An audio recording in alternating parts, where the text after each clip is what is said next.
Assalamualaikum warahmatullahi wabarakatuh. Perkenalkan, nama saya Husnul Khotimah, CGP Angkatan 7 dari SMK Syafi'i Akrom Kota Pekalongan. Setelah saya mempelajari eksplorasi konsep dalam pembelajaran berdiferensiasi, saya mengetahui bahwa suksesnya sebuah pembelajaran adalah guru dapat mengetahui kebutuhan belajar muridnya. Dari eksplorasi konsep tersebut, saya mengetahui bahwa kebutuhan belajar murid itu terdiri dari 3 aspek, yaitu kesiapan belajar, minat belajar, dan profil belajar siswa atau profil belajar murid. Dalam hal ini, kesiapan belajar itu dapat dilihat seberapa besarkah pengetahuan siswa tersebut atau murid tersebut pada materi yang disampaikan. Maka siswa bisa mengetahui kemampuannya atau kefahamannya dalam sebuah pembelajaran. Kemudian minat belajar. Minat belajar di sini adalah guru harus mengetahui apa sebetulnya kesukaan murid atau apa yang diinginkan oleh murid dalam proses pembelajaran. Kemudian dalam profil belajar atau profil belajar murid tersebut diketahui bahwa guru harus mengetahui tentang tingkat kefahaman murid. Ada kefahaman murid yang tinggi, sedang, atau rendah.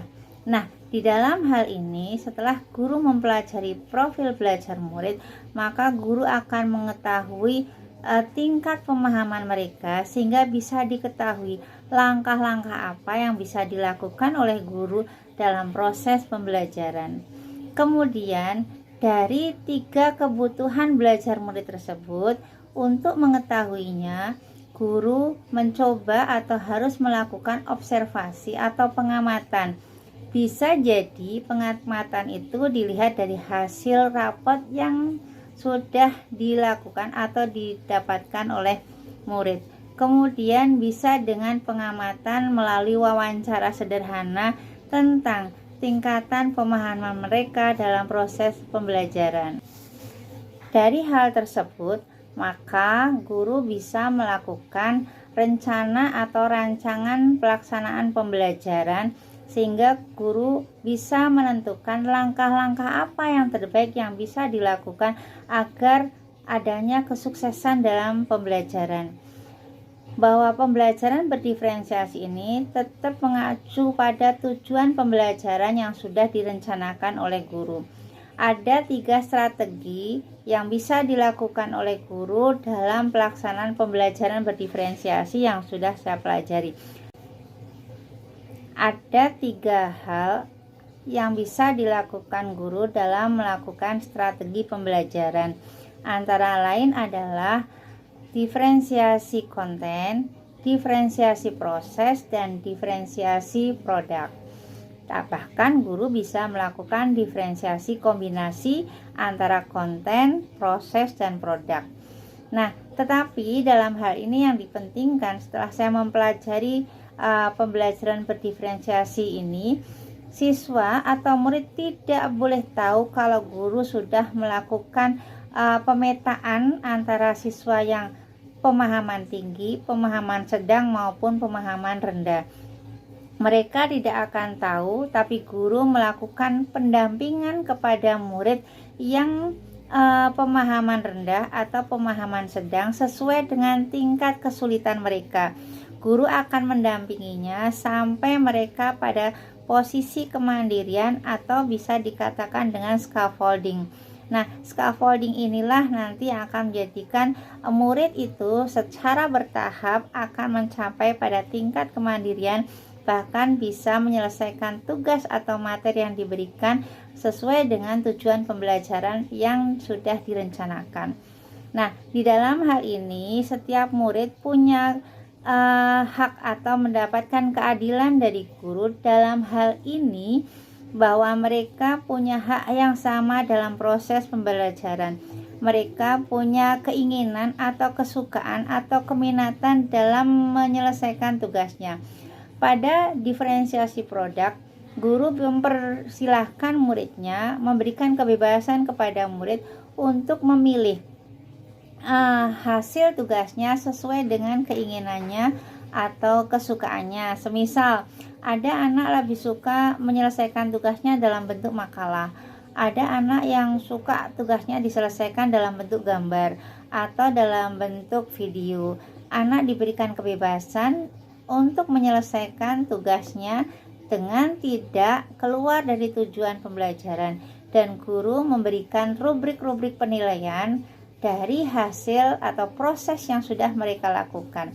Di dalam pembelajaran ini, proses itu penting, di mana ketika siswa atau murid tersebut dalam pemahaman yang rendah, dia diberikan pendampingan untuk bisa mencapai titik hasil, mencapai tujuan pembelajaran itu, dan guru memberikan bantuan step by step sesuai dengan kebutuhannya untuk mencapai kesuksesan dalam materi tersebut. Kemudian kalau anak yang mandiri, dia itu mendapatkan tugasnya, dalam menyelesaikan tugasnya, proses pembelajarannya tetap sesuai dengan keinginan mereka, dan guru memberikan rubrik-rubrik penilaian itu. Di ketika murid tersebut sudah menyelesaikan tugas tersebut, maka dia bisa dimintai oleh guru membantu temannya yang belum memahami materi yang disampaikan oleh guru. Di dalam hal tersebut bisa dikatakan dengan namanya tutor sebaya. Nah, ini yang menjadikan, saya rasa ini yang menjadikan pembelajaran itu bisa mencapai kesuksesan. Dulu waktu saya belum mengenal pembelajaran berdiferensiasi ini, saya lebih menekankan kepada diferensiasi produk pada saat itu, tapi belum mengetahui kalau ini adalah pembelajaran berdiferensiasi. Tapi setelah saya mengetahui ini, saya tahu bahwa ternyata kegagalan saya dalam proses pembelajaran karena tidak sepenuhnya saya memberikan pembelajaran itu sesuai dengan kebutuhan muridnya. Pemahaman saya bahwa ketika tugas itu diselesaikan, maka tingkat pemahaman itu dilihat dari hasil yang diselesaikan oleh murid tanpa melihat prosesnya. Kemudian dalam hal ini siswa akan tahu bahwa mereka diberi hak untuk mendapatkan pengetahuan atau pemahaman sesuai dengan minat dan profil belajar mereka.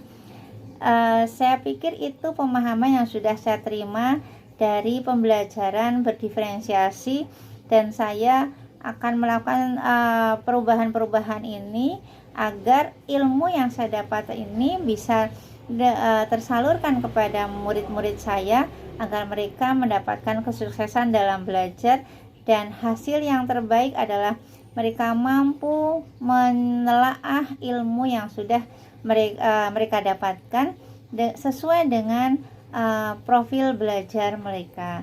Terima kasih, itu yang bisa saya sampaikan. Semoga punya kemanfaatan untuk kita semua. Assalamualaikum warahmatullahi wabarakatuh.